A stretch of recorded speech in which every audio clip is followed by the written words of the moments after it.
There he is. And here we are, Sky News, here we go. Let's turn hay fever into the old Kung Flu 19 symptoms, along with everything else, to make fear out of everything and make us think that it's something more than it's actually probably not.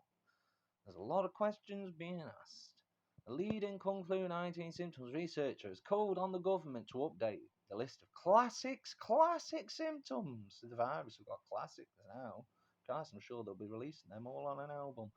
Saying sneezing was now among the most common signs. I mean, really? Let's have a look, eh? What else are we saying?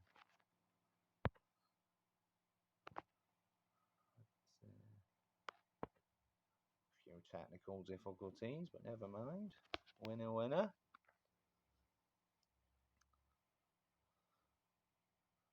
Oh, hello. Yes, classic Kung Flu symptoms. Changing. Expert urges government to update the list.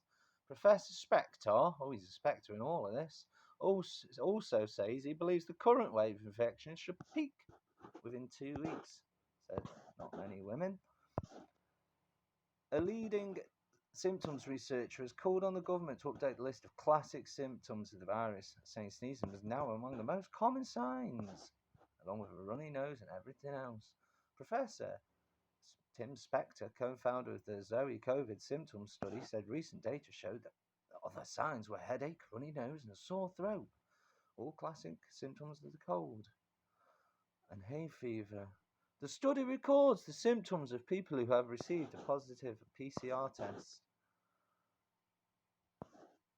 It's the world's largest ongoing study into the coronavirus, with over 4 million people globally logging information on symptoms testing and vaccines. Professor Spector said a headache was topping the list of the most common symptoms, with 60% of people testing positive experiencing one. He said a runny nose, sore throat were also going up that list, and that sneezing was now at number 4. Christ, it's like top 40, isn't it? UK charts. Counting down from 10. Though it is often confused, we're always confused with hay fever. There it is, hay fever. September lockdowns. A persistent cough was the only original classic symptom to make the top 5, with the other 2, fever and a loss of smell and taste, coming in at number 7 and 9 respectively. It's about time the government, after a year and a half, changed the list of classic symptoms, he said. We need a much more broader, flexible approach to this as the virus changes and the population changes, and we put more fear into people. In his June 16 update, Professor Spector also warned that the current wave of corona infections should be peaking at around 10 to 14 days' time. He said we are still seeing rates increasing at about 15,000 cases a day is our estimate based on your reports, but the good news is that isn't going up fast as it was. I would be predicting that this should be peaking to 10 to 14 days' time and then start to fall. So that by 4 weeks, we are much below the level we are now, and it's something much more manageable. That's if all goes well, which it won't, he added. Well, I don't know. What do you make of all of that, eh? Crazy times we're living in.